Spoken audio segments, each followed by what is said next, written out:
Hello everyone, আমি মহুয়া আর আমি চলে এসেছি তোমাদের সঙ্গে আবার একটা ব্লগ ভিডিও নিয়ে। তো দেখো বন্ধুরা, দুপুরবেলা আমি এদিকে বসে গেছি চালতার আচার নিয়ে। তো চালতার আচারটা অ্যাকচুয়ালি মার কাছ থেকেই নিয়ে এসেছিলাম। তো দেখো চালতাটার আচারটা না মানে রয়ে রয়ে কিরকম একটা নষ্ট হয়ে যাচ্ছে ঘরে থেকে থেকে, ছাতকুড়ার মতো পড়ে যাচ্ছিলো, তাই জন্য ভাবলাম ওটা খেয়ে ওটাকে শেষ করে দিই। আর এদিকে দুপুরবেলা বসিয়ে দিয়েছিলাম সিমুই। তো সিমুইয়ের জন্য আমি আগে কড়াইতে তেল দিয়ে ওর মধ্যে একটুখানি কাজু কিশমিশটাকে দিয়ে ভালো করে সুন্দর করে ভেজে তুলে নিয়েছিলাম। তারপরে ওই তেলের মধ্যেই খানিকটা ঘি দিয়ে দিয়েছিলাম, আর ঘি দিয়ে তারপরে ঘিটা যে একটু ভালো মতো গরম হয়ে গেছে, তো ওর মধ্যে না আমি সিমুইটাকে ঢেলে দিয়েছিলাম।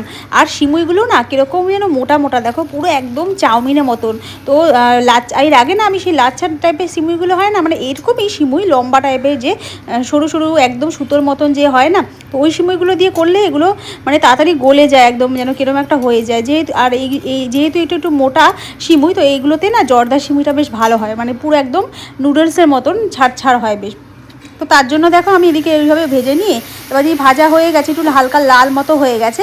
এইবারে আমি এর মধ্যে দিয়ে দিয়েছিলাম হলো গিয়ে মিষ্টির রস। তো মিষ্টির রসটা তো অনেকটা ছিল, তো এতটা দিয়ে দিয়েছিলাম। দিয়ে এবারে আমি গ্যাসের ফ্লেমটাকে আস্তে করে কমিয়ে দিয়ে চাপা দিয়ে রেখেছিলাম, জানো তো কিছুক্ষণ।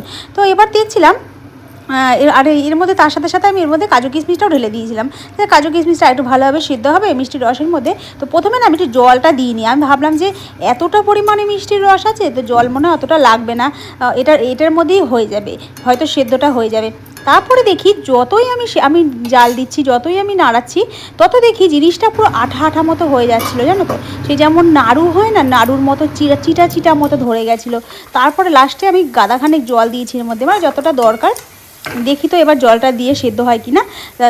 ওইটা ভিডিওটা আমি করিনি, জানো তো, জল দেওয়ার ভিডিওটা করা হয়নি, ওটা পরে দিয়েছিলাম। তো এটা দেখে আঠা আঠা মতো হয়ে গেছিলো। তো লাস্টে যখন জলটা দিয়ে আমি ওটাকে ভালো করে ঢাকা দিয়ে ভালো করে ফুটিয়েছি, তারপরে গিয়ে জিনিসটা দেখি মানে পুরো ঠিক হয়ে গেছে।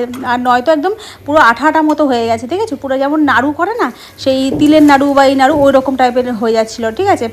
তো জলটা কিন্তু তোমরা অবশ্যই দেবে, কারণ জলটা না দিলে কি বলো তো, বেশি যদি মিষ্টি রসটা অতীব হয়ে যায়, অনেকটা পরিমাণে হয়ে যায়, তখন আবার ভালো লাগবে না, আমার জিনিসটা সেদ্ধ হবে না। তো এদিকে আমি অনেকক্ষণ ধরে নাড়াছিলাম। তো নাড়িয়ে দেখো আমি এদিকে মানে সিমুইটা বানাচ্ছিলাম। তো এই সিমুইটা না বেশ ভালো লাগে, জানো তো, আমাদের মানে ঘরে তো এগুলোই বেশি হয়, কারণ দুধের সিমুইটা না খাই, আগে খুব খেতাম। তো তারপরে না এখন আর দুধের সিমুইটা খেলে না মানে কেমন একটা লাগে, মানে ঘরে পড়ে থাকে তো ভাল লাগে না ঠিক। এর থেকে মনে হচ্ছে পায়েসটা ভালো লাগে, কিন্তু দুধের সিমুইটা খুব একটা খাওয়া হয় না, তো এটা শুকনো বলে এটাকেই বেশি করা হয়। তো এদিকে দেখো সিমুই টিমুই করে নিয়ে এদিকে আমি সন্ধেবেলা বসে গেছিলাম, কী রান্না করবো, আমার মনে হলো একটু ঘুগনি বানিয়ে ফেলি।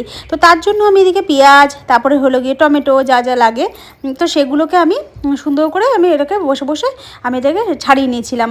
তো সন্ধেবেলা তো ভাবলাম যে রাত্রেবেলা রুটি টুটি করবো না, আর ঘুগনি দিয়ে মুড়ি খেতে বেশ ভালোই লাগে। আর আমার বর তো মুড়ি খেতে প্রচুর ভালোবাসে, মানে ওকে মুড়ি দিলে আর কিছু লাগে না, আমার মুড়ি দিয়ে সব কিছুই খেতে পারে, এমনকি মাছের ঝোল বলো যাই বলো সব মুড়ি দিয়ে খেয়ে নেয়। তো ভালোবাসে মুড়ি খেতে। তো আমারও ভালো লাগে, ওর সাথে থেকে থেকে আমিও শিখে গেছি। তবে কী বলো তো, ঘুগনি মুড়িটা বেশি ভালো লাগে, আর ঘুগনি মুড়িটা মোটামুটি সবাই খায়। তো ভাবলাম যে আমারও একটু শর্টকাট হয়ে যাবে, যে ঘুগনিটা শুধুমাত্র করে দেবো, আর মুড়িটা দিয়ে খেয়ে নেবো, রুটি ফুটি করতে হবে না, এত ঝামেলা দিকে যেতে হবে না। তো শর্টকাট কাজ হিসাবে আমি ওটাকেই সিলেক্ট করলাম। তো ঘরে খানিকটা ঘুগনি ছিল, মানে মটর ছিল, সেই মটরটাকে দুপুরবেলা ভিজিয়ে দিয়েছিলাম। তো ভিজিয়ে দিয়ে ওটাকে ভালো করে আমি মানে প্রেশার কুকারে সিটি দিয়ে দিয়েছিলাম। সন্ধ্যাবেলা চাটা খেয়ে নিয়ে আমি আগে ওটা বসিয়ে দিয়েছিলাম, মানে ঘুগনিটা যাতে সেদ্ধটা হতে একটু সময় লাগবে, তো ততক্ষণে সিটিটা পড়ে যাবে। তো এদিকে দেখো আলু, তারপরে যা যা লাগে, তো সেগুলো সব এদিকে আমি কেটে নিয়েছি। আর মটরটাকে আমি এদিকে চেক করছিলাম, দেখো হাতে একটু চিপে দেখছিলাম, দেখি হ্যাঁ ভালো সুন্দরভাবে মটরটা গলে গেছে। তো এখানে না 5টা সিটি দিয়েছিলাম, যেহেতু আমার একটু ভেজাতে লেট হয়ে গেছিলো, তো সেই তো আমি এখানে 5টার মতো সিটি দিয়েছিলাম। তো দেখি ভালো মতো সিদ্ধ হয়ে গেছে মটরটা। তো এদিকে আমি কড়াইটা চাপিয়ে দিয়েছি, কারণ ঘুগনিটা বানাবো, তার মধ্যে একটুখানি সন্দেহ হয়ে গেছে, আমি তাড়াতাড়ি রান্নাবান্না করে নিই, তারপরে ফোন টোন একটু ঘাঁটতে পারবো। তো এদিকে দেখো আমি তার জন্য মানে একটা আলু দিয়েছিলাম, খুব বেশি আলু দিইনি, একটাই দিয়েছি, একটু বড়ো সাইজের আলু। তো এটাকে কেটে আমি দিয়ে দিয়েছিলাম, দিয়ে এটাকে আমি নাড়ছি। দেখো তো এটাকে একটু চাপা দিয়ে দিয়েছি। আর এই ঢাক্কানটা না আমি এই মেলা থেকে কিনেছিলাম, জানো তো। ঢাক্কানটা দিয়ে বেশ আমার অনেক উপকার হয়েছে, কারণ কী বলো তো, মশলাগুলো চারিদিকে ছিটকায় তো। আর দেখো আমার গ্যাসের পিছনেও একটা কার্টুন বা পেটি দেওয়া আছে, মশলাগুলো চারিদিকে ছিটকায়। কার্টুনটা তো ঘরে পড়েছিল, তো ভাবলাম যে বেকার পড়ে থাকার থেকে এইভাবে দিয়ে রাখি, অন্তত কাজটা শর্টকাট হবে, তো বারবার মুছতে হবে না, বুঝলে তো। দেখো তেল ফেলগুলো ছিটকাচ্ছে, যখন দেখবো একদমই নোংরা হয়ে গেছে আর চালানোর মতো না, তখন ওটাকে ফেলে দিতে পারবো। ততদিন তো আমার কাজটা একটু হলেও শর্টকাটে হবে, আর বারবার আমাকে মুছতে হবে না, আর তেল মশলাগুলো অতটা ছিটকাবে না। তো তার জন্যই পিছনে কার্টুনটা দেওয়া আছে, পেটিটা। তো দেখতে একটু বাজে লাগছে জানি, তো কিছু করার নেই, থাকবে যেরকম আছে থাক।